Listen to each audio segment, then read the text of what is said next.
Selamat pagi Ibu. Sehat hari ini? Alhamdulillah. Alhamdulillah. Kita sudah memasuki PI yang ketiga ya. Ketiga.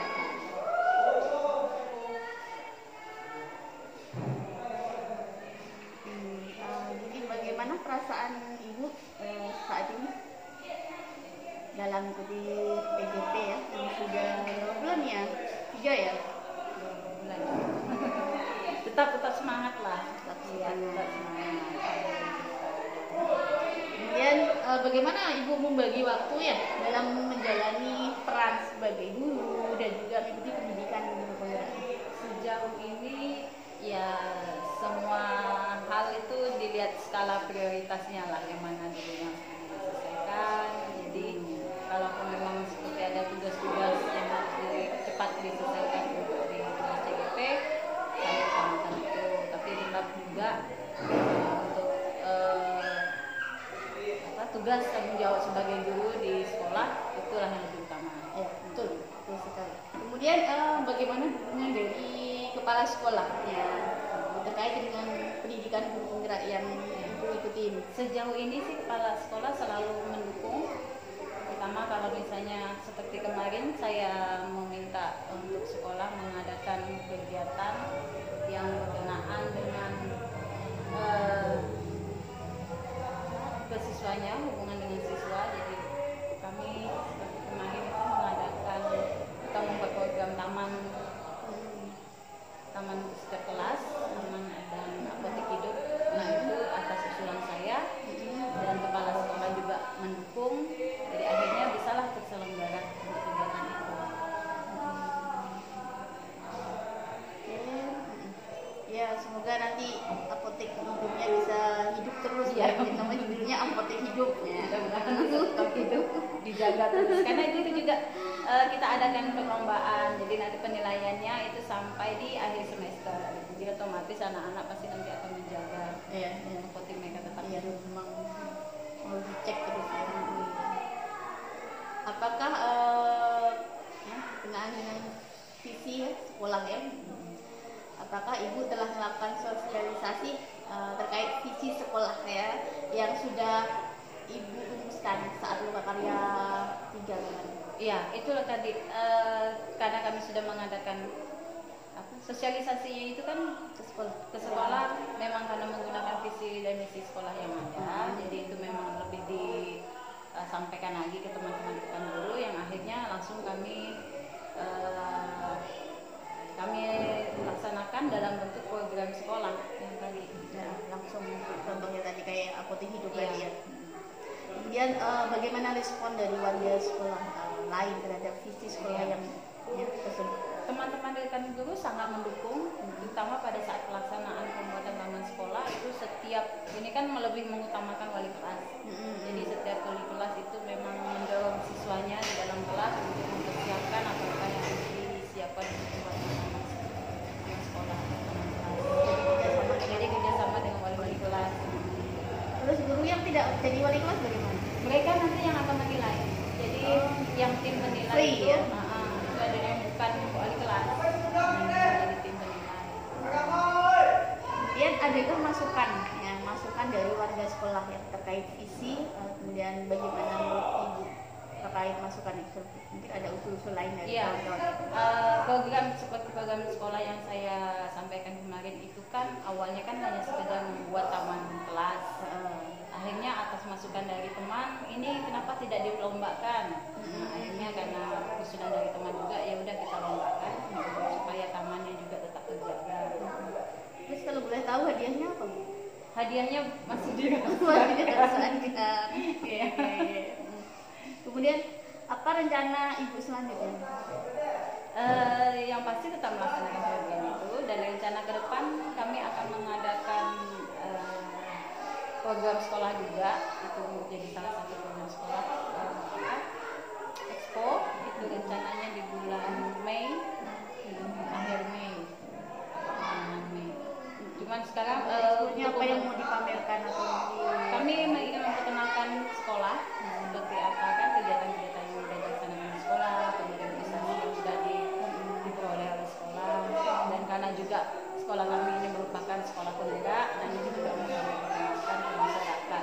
Karena pelaksanaannya dia di tempat terbuka dan ini juga bebas untuk masyarakat umum. Jadi rencananya di mana? Di gedung serbaguna. Jadi nanti kami akan membuat stand-stand bagi siswa. Jadi di sana di setiap stand kelas mereka menampilkan apa-apalah pokoknya yang mereka udah peroleh, baik itu dari pembelajaran seni, budaya, prakarya, kemudian pelajaran eksak, misalnya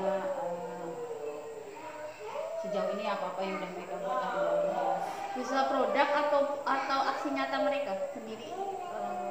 Ada beberapa produk dan juga ini juga supaya melatih mereka untuk menerapkan karena program dari makroekonomi itu kan ada program supaya mereka menerapkan jual beli. Nah itu juga masih diperolehkan pada saat itu. Tinggal pelaksana. Iya, untuk panitia udah dibentuk, sudah dibentuk. Tinggal kita jadi kan saya kemarin udah minta mereka membuat rencana awal, tinggal digabungkan aja nanti untuk persiapan. Dan anak-anak juga sudah di kelas sudah disampaikan apa-apa yang harus mereka siapkan, yang sudah disiapkan di bulan ini. Jadi supaya matang kan memang agak lama.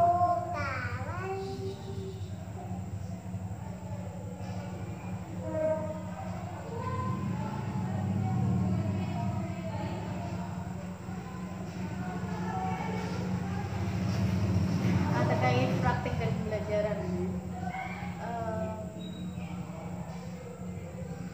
berkenaan dengan disiplin positif di kelas dan perintisan komunikasi praktisi.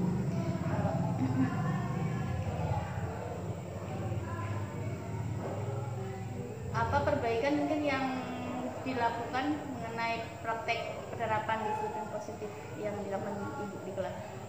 Ada nggak?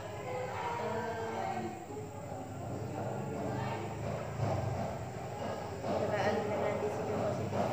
Sejauh ini ya lebih ini ya karena kan memang di kelas sudah ada keyakinan kelas. Jadi setiap apapun yang istilahnya perilaku siswa yang di luar dari atau yang apa ya bertentangan dengan keyakinan yang sudah dibuat itu selalu diingatkan. Kembali lagi mereka ingat kembali apa yang sudah ditetapkan di keyakinan kelas dan akhirnya mereka tidak mengulang. Sejauh ini penerapan keyakinan kelasnya yang memang yang utama. Ada bentuk tertulis atau maunya gimana? Selalu mereka saya kemarin kan karena sudah buat keyakinan kelas untuk setiap individu itu memang sudah mencatatnya dan sudah membuat dalam bentuk foto supaya ketika diingatkan mereka disuruh buka kembali dan kemudian dibaca oh ini benar keyakinan kelas ini sekedar mengingatkan itu.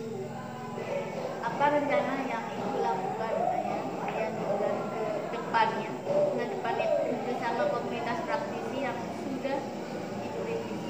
Ya itu tadi kami mau mengadakan satu program sekolah, melaksanakan program sekolah yang memang kita itu pengennya meningkatkan potensi siswa, ya mencoba menggali potensi yang mereka miliki karena juga nanti di Expo selain mereka memamerkan hasil karya juga mereka ada memakai pentas seni. Nah, jadi di sana kemampuan mereka dari seni atau apapun lah nanti bentuknya akan kita tampilkan juga. Ini Expo ini juga pameran. Iya, Ya, pameran pentas seninya juga ya. Dan jual-jual mungkin ya produk-produk tahun laku gitu ya namanya. supaya untuk menutupi kerugian mereka untuk mempersiapkan stand itu kan mereka menyiapkan karena dananya juga itu saya bilang dananya ambil dari keuntungan nanti gitu kan kalau modal Kalau tekor ya udah apa. Kemudian strategi apa yang ibu lakukan ya untuk segera memulai komunitas praktisi di sekolah? selalu strateginya ya pendekatan dengan teman-teman gimana berbagi sharing pendapat apa yang ya sebenarnya tetap berbagi lah sharing pendapat dengan teman-teman atau dengan pimpinan juga tetap komunikasi menjaga komunikasi. Kemudian juga pembelajaran ya. bagaimana praktik pemetaan kebutuhan belajar murid yang sudah Ibu pelajari di modul 2.1 ya? Pemetaan kebutuhan belajar murid. Kalau yang untuk saat ini, diferensiasi itu. ya, untuk di tahap awal memang biasanya saya selalu memberikan pertanyaan yang pertanyaan dalam bentuk pemetaan. Jadi ada pertanyaan umum supaya kita tahu kemampuan awal siswa itu seperti apa, apakah sudah menguasai atau memang sudah memiliki kemampuan awal atau belum. Biasanya sih hanya dalam bentuk pertanyaan. Kemudian juga kemarin pernah saya buat, jadi memang sudah saya tempelkan kan beberapa kertas. Di sana kertas yang pertama saya kasih pertanyaan apa, nah mereka menjawab. Kalau dia tidak bisa menjawab berarti saya anggap mereka belum paham atau belum memiliki pengetahuan awal dasarnya. Kemudian apa saja kendala yang dihadapinya selama melakukan pemetaan kebutuhan belajar murid dan bagaimana strategi melakukannya? Kalau sejauh ini karena itu membutuhkan waktu tidak terlalu singkat. Kalau setiap pemetaan itu kan dilakukan di awal, akhirnya di awal pembelajaran aja udah menyita waktu beberapa menit. Sedangkan juga pelaksanaan pembelajaran saat ini kan belum full, 45 menit itu belum full. Jadi artinya di sini 35. Jadi artinya di sini memang banyak waktu yang tersisa sih hanya untuk pemetaan. Tulis pelajaran jam lumayan sampai mungkin setengah jamnya. Nggak bisa dipercepat. Tergantung siswanya kan, karena kita kan ingin menggali kemampuan dasar. Jadi kadang juga mereka itu ya susah. Kita pengennya cepat, mereka lama mikirnya. Bahkan mungkin harus dikasih penjelasan lebih detail lagi apa yang harus mereka buat, apa yang mereka tulis.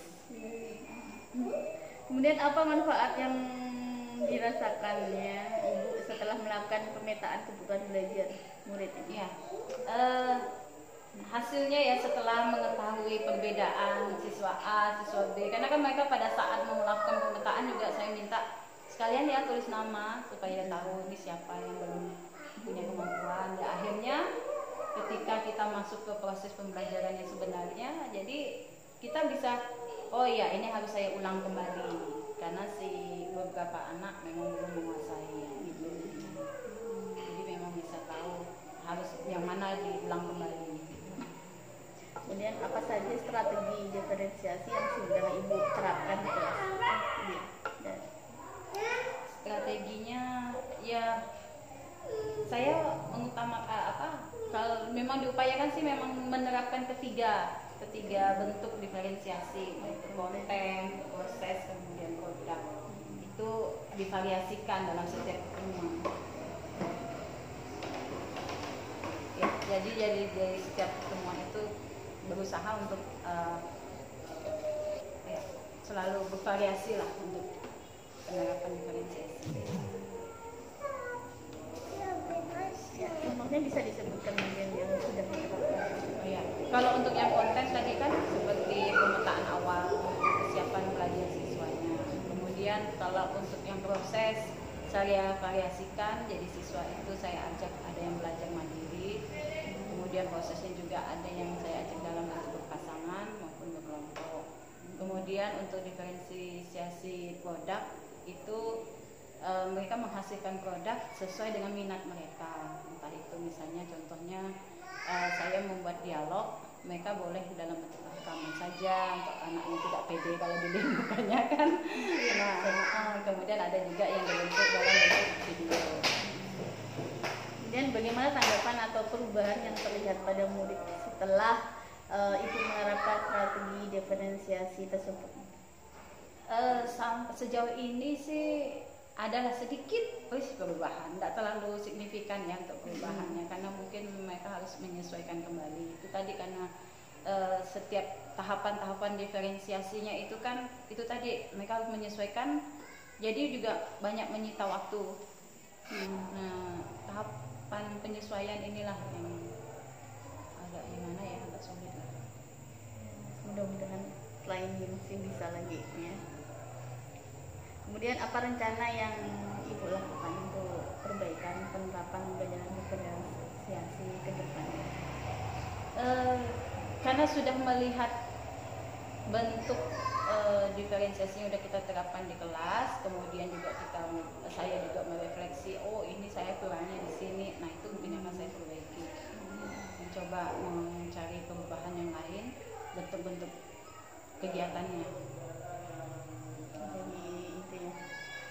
Kemudian setelah Ibu melewati 4 bulan pendampingan ini ya, apa hal yang membuat Ibu bangga pada diri Ibu sejauh menjalani program ini?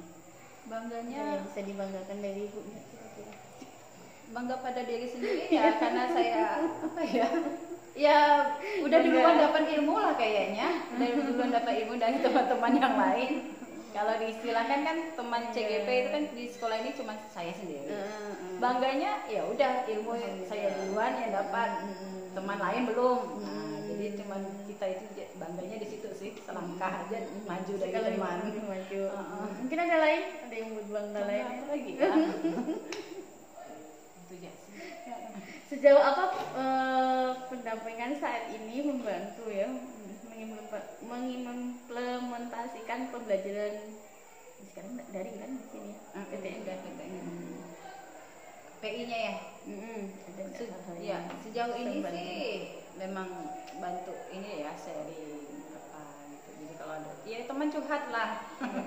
jadi jadi ada bagian-bagian yang memang kita apa gitu kan sulit ceritakan. Jadi memang enak kalau ada PI juga.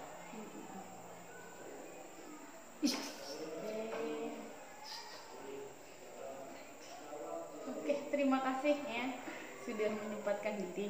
Nah, untuk PI yang ketiga ini semoga ke depan bisa lebih baik lagi. Amin. Terima kasih banyak.